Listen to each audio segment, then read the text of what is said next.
The NAACP is the National Association for the Advancement of Colored People.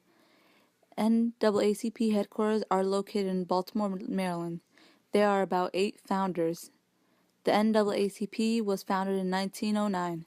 It is the nation's oldest and largest civil rights organization.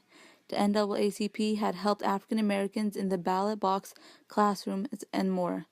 The workers, organizers, leaders, and members who make up the NAACP continue to fight for social justice for all Americans till today. During its early years, the NAACP focused on legal strategies designed to challenge the critical civil rights issues of the day. They called for federal anti-lynching laws and coordinated a series of challenges to state-sponsored segregation in public schools. In 1950, the NAACP began its campaign against the constitutionality of the separate but equal doctrine, which was first established in Plessy v. Ferguson. Prior to 1950, the NAACP only tried cases where they could prove obvious inequality in segregated public education. This philosophy changed, however, in the summer, when the NAACP made a resolution to only take new cases that challenged the institution of segregation itself. The efforts of the NAACP and other civil rights groups ultimately led to the landmark 1954 Supreme Court decision in Brown v. Board of Education, which declared the doctrine of separate but equal to be unconstitutional. The NAACP retained a prominent role within the civil rights movement and successfully lobbied for legislation that resulted in the 1964 Civil Rights Act and 1965 Voting Rights Act. After succeeding in the U.S., the NAACP broadened its scope by committing itself to the struggle for equal rights around the world. The NAACP had a great impact during the civil rights era. Beginning as early as World War II, they pressured President Roosevelt into enforcing non-discriminatory policies in the Army. In addition, they spearheaded the lobbyist movement to overturn the Supreme Court case of Plessy v. Ferguson and instead replace it with Brown v. Board of Education and make segregation illegal. And also become the leading force behind the 1965 Voting Rights Act.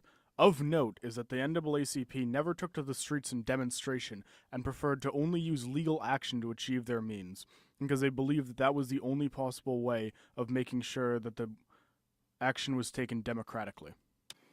Thurgood Marshall was born in Baltimore, Maryland. He was the grandson of a slave. Mr. Marshall was asked by the United Nations and the United Kingdom to help draft the constitution of the emerging African nations of Ghana and what is now Tanzania. President John F. Kennedy appointed Thurgood Marshall to the U.S. Court of Appeal for the Second Circuit. In 1965, President Lyndon Johnson appointed Judge Marshall to the office of U.S. Solicitor General. Thurgood Marshall represented and won more cases before United States Supreme Court than any other American. Many African Americans experienced a lot of discrimination. Once the Depression hit, the NAACP dealt with economic issues. The New Deal became about because the NAACP convinced the First Lady and President Theodore Roosevelt about the New Deal.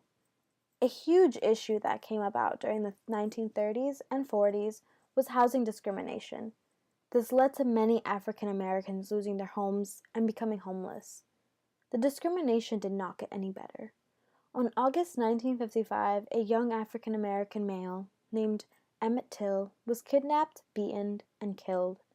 This led to protesting against the treatment of African Americans. The NAACP supported the federal Dyer Bill, which would punish people who have lynched others. The U.S. House of Representatives passed the bill, yet the Senate did not. The Senate did not attempt to pass any other anti-lynching bills. Because of this, they did not think the NAACP had much power, showing how others, specifically the government, viewed the NAACP. Some were for them and others were against them. In this case, the U.S. House of Representatives was for them and the Senate was against them.